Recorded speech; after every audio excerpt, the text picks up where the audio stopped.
Hello friend, नमस्कार। आज मैं आप सबसे एक क्वेश्चन पूछना चाहूँगा। मेरा क्वेश्चन ये है कि क्या आपने अपनी सिस्टर, अपनी वाइफ और अपनी मदर को वो रिस्पेक्ट दिया है जो वाकई में डिजर्व करती है? आई होप आपने नहीं दिया होगा। इसमें गलती आपकी नहीं है, आप बातें बहुत जल्दी भूल जाते हैं। तो ठीक है, मैं आपको याद दिला देता हूँ। यार, जब बचपन में हम बहुत छोटे होते हैं तो हमारी माँ, जो हमें बहुत कष्ट से पालती है, कितने सेक्रीफाइसेस करती है हमारे लिए। हम और थोड़े बड़े होते हैं, हमें एक दोस्त की जरूरत पड़ती है, उसमें हमारी सिस्टर हमारे साथ आती है और हमारे हर दुख में हमारा साथ देती है। और हम और बड़े होते हैं, हमें एक पार्टनर की जरूरत पड़ती है जो सुख दुख में हमारे साथ देती है और ज़िंदगी के लास्ट मोमेंट तक हमारे साथ रहती है। लेकिन जब बात आती है उनके अधिकारों की, उनके हक की, हम पीछे हट जाते हैं। यार, ये बिल्कुल भी सही नहीं है। चलिए, ये बात तो हो गई एक घर की। अब मैं बात करूँ सोसाइटी की। सोसाइटी में भी कुछ ऐसा ही है, कंडीशन वहाँ भी कुछ अच्छे नहीं है। एक हस्बैंड जो दिन भर ऑफिस में काम करके घर आता है और ये सोचता है कि उसने बहुत बड़ा काम किया है और आके अपनी वाइफ पे चिल्लाता है, वो शायद इस बात को भूल जाता है कि उसकी वाइफ ने घर में उससे ज़्यादा काम किया है, उसके पेरेंट्स को खुश रख के, उसके बच्चों को स्कूल और कॉलेज भेज के। ये सोसाइटी कैसी है यार, जहाँ हम औरत को एक देवी का दर्जा देते हैं और दूसरी तरफ से हम उसका शोषण करते हैं। एक तरफ नवरात्रि में उसके लिए 9 दिन का व्रत रखते हैं और दूसरी तरफ हम दहेज के नाम पर उसको परेशान करते हैं और ये भी उम्मीद रखते हैं कि अगर उस घर में कोई बेटी है तो शादी होकर किसी और घर में जाएगी तो उसके साथ अच्छा सलूक होगा। जब हम किसी के साथ अच्छा बर्ताव नहीं कर सकते तो हम उम्मीद भी तो नहीं कर सकते हैं। अधिकतर जो घरेलू हिंसा होती है ना, वो बच्चों के सामने होती है।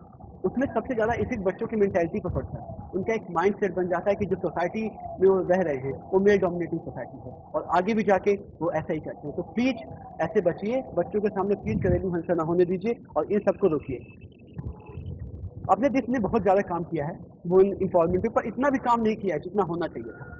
मैं कह रहा हूँ कि हाँ, वो डेवलपमेंट हो रहा है इस फील्ड में, वुमेन इंपॉवरमेंट हो रहा है, पर बहुत कम परसेंटेज हो रहा है और बहुत कम लोगों के साथ ऐसा हो रहा है। अभी भी बहुत ऐसे एरियाज हैं, ऐसे बहुत स्टेट्स हैं जहाँ की कंडीशन बहुत ज़्यादा खराब है। मेरे पास आंकड़े हैं, पर आप लोग पढ़े लिखे हैं तो मुझे बताने की ज़रूरत नहीं है कि क्या आंकड़े हैं। तो मैं यही कहना चाहूँगा कि यार, कि हम लोग एक पढ़े लिखे लोग हैं, एक जागरूक लोग हैं, हमें सब कुछ पता है, लेकिन जब बात आती है करने की, हम पीछे हट जाते हैं।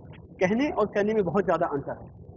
एक पर्टिकुलर लोग हैं जो बहुत घटिया से आपको रीजन देंगे, कहेंगे यार लड़कियां जो होती हैं वो कुल का नाम क्या करेंगी, कुल का नाम तो लड़के बढ़ाते हैं। शायद इस बात को भूल जाते हैं, क्या सचिन तेंदुलकर अभिनव बिंद्रा ही थे जिन्होंने कुल का नाम रोशन किया था? वो शायद इस बात को भूल जाते हैं कि कल्पना चावला, सुनीता विलियम्स भी थी जिन्होंने कुल का नाम रोशन किया और देश का नाम रोशन किया। तो प्लीज आप इस मेंटेलिटी को आप खत्म करिए और एक अच्छा भारत बनाने के लिए उसमें योगदान दीजिए। और आपसे भी उम्मीद रखता हूँ कि आप एक जेंटलमैन की तरह बिहेव करेंगे, औरत का सम्मान करेंगे और हर लड़की को इज्जत देंगे और एक अच्छा हस्बैंड, एक अच्छा सन, एक अच्छा फादर और एक अच्छा ब्रदर बन के दिखाएंगे।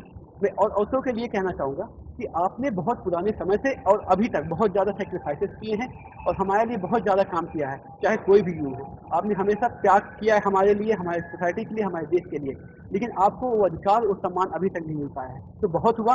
अब आपको भीख मांगने की जरूरत नहीं है, अब आपको अपना अधिकार छीनना होगा, लेकिन आपको अपने अधिकार के लिए, अपने हक के लिए लड़ना होगा और हमें एक जेंटलमैन की तरह बन के उनका साथ देना होगा। इसलिए नहीं कि वो कमजोर है, बल्कि इसलिए कि उनका अधिकार है, उनका हक है जो उन्हें मिलना चाहिए। एक और बात जो हम लोगों में होती है, हम शो ऑफ बहुत ज़्यादा करते हैं। हम शो ऑफ सच में बहुत ज़्यादा करते हैं। हम अधिकतर उनको बस में सीट दे देते हैं, हम उनके लिए गेट खोल देते हैं, हम उनको एटीएम की लाइन में पहले मौका दे देते हैं और इसको नाम देते हैं वुमेन एम्पावरमेंट का। हो सकता है कि आप सही हो, आपका माइंडसेट सही हो, पर इन सब से कुछ होने वाला नहीं यार। अगर आप सच में कुछ करना चाहते हैं ना, तो इसकी शुरुआत अपने घर से करिए।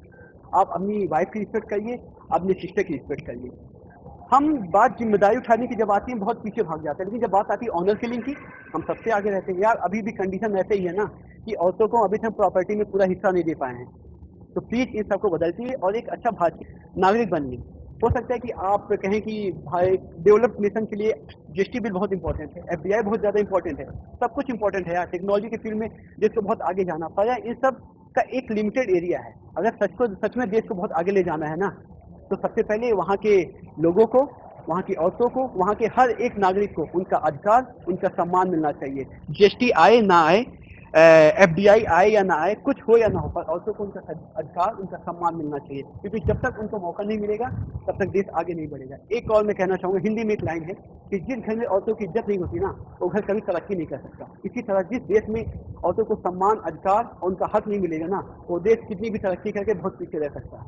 इसीलिए प्लीज, हो सकता है कि मेरी बातें आपको बहुत खराब लगे या लग रहे हैं कि ये तो बहुत सुनी बातें हैं जो आप लोग सुन चुके हैं, पर आपने सुनी नहीं तो क्या आज तक अप्लाई किया है? नहीं किया है ना? तो प्लीज आज मेरे लिए नहीं, आप उन लोगों के लिए 2 मिनट निकालिए जिन्होंने अपनी लाइफ का बहुत इंपॉर्टेंट हिस्सा आपको अच्छा बनाने के लिए, आपकी लाइफ को बेहतर बनाने के लिए निकाला है। उनके लिए कोशिश करिए और एक छोटी सी कोशिश करिए जिससे उनके चेहरे पे मुस्कान आ जाए। मैं यही कहना चाहूँगा। आई होप आप सबको कुछ समझ में आया होगा और प्लीज़ इसको अप्लाई करिएगा, मैं यही कहना चाहूँगा। Thank you very much. जय हिंद, वंदे मातरम।